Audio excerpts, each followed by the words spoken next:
नमस्ते, good morning friends. सो हमने पिछले क्लास में देखा था कि किस तरह से हम इनफॉर्मेटिव सेंटेंसेस को बनाते हैं। आज हम करेंगे उसका practice. Okay, so let's start with informative sentences. Informative sentences ऐसे सेंटेंसेस जिसमें हम हमारे और हमारे आसपास के लोगों और वस्तुओं की, पर्सन्स और थिंग्स की इंफॉर्मेशन देते हैं। हम ये नहीं बताते हैं कि वो क्या कार्य कर रहे हैं, वो क्या एक्टिविटी कर रहे हैं, हम बस ये बताते हैं कि वो कहाँ हैं, कैसे हैं और क्या है। उसके लिए हमें सब्जेक्ट का नॉलेज होना चाहिए, जैसे कि हमने पहले डिस्कस किया है। I, we, he, she, it. Okay, he, she, it और दे। कुछ ये सब्जेक्ट्स आपके पास लिखे हैं, हमने इसका कैटेगराइजेशन पहले कर लिया था। This are first person, okay, this are third person. Okay, अब ये जो सब्जेक्ट्स हैं, इन सब्जेक्ट्स के बाद में, इन कर्ता के बाद में क्या आना चाहिए? इन सब्जेक्ट्स के बाद में हेल्पिंग वर्ब आना चाहिए, सहायक क्रिया आना चाहिए।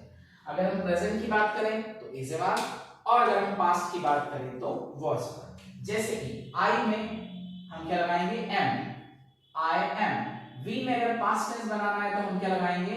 We were. ही में अगर प्रेजेंट टेंस लगाना है तो हम क्या लगाएंगे? He is. शी में अगर पास्ट टेंस लगाना है तो शी वॉज। इट में अगर प्रेजेंट टेंस की बात करनी है, इंफॉर्मेशन देनी है तो इट इज। दे में अगर पास्ट टेंस की इंफॉर्मेशन देनी है तो दे वर।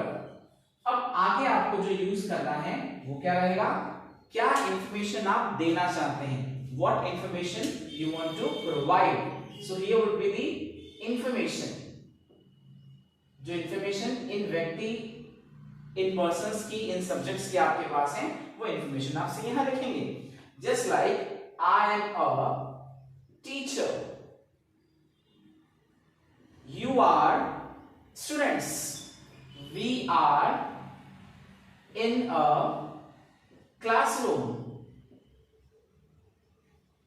ही is my best friend,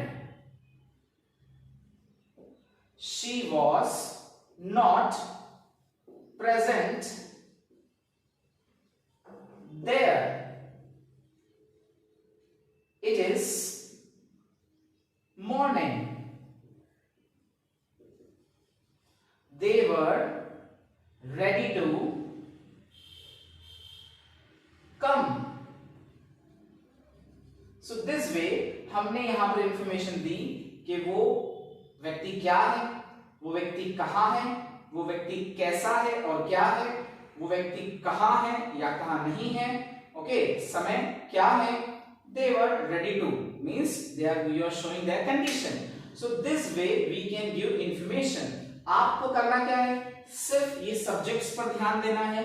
helping verbs, verbs का नॉलेज आपको होना चाहिए कि किस तरह से आप लोग is, am, are, was and were। It's not where, it's वर।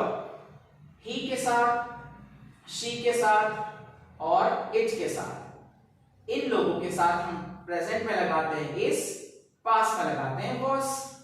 आई के साथ we put am, okay, we, you, they, और एनीथिंग एल्स प्लूरल, कोई भी प्लूरल सब्जेक्ट्स के साथ हम क्या लगाते हैं?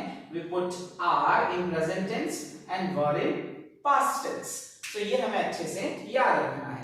This belongs to present tense और present time, this belongs to past tense or this show past। okay, so this way you should remember। clear, understood?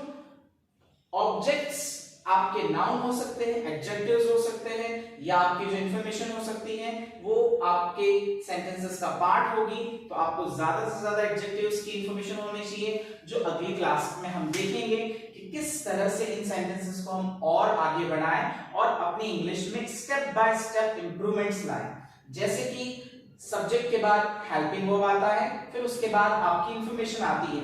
अभी हम वर्ब्स की बात नहीं कर रहे हैं, अभी हम सिर्फ इंफॉर्मेशन की बात कर रहे हैं। It is winter, okay, this is a room. So this way we are going to give informations. Okay, so give more and more informations. Like and subscribe my channel for videos like this. Thank you so much.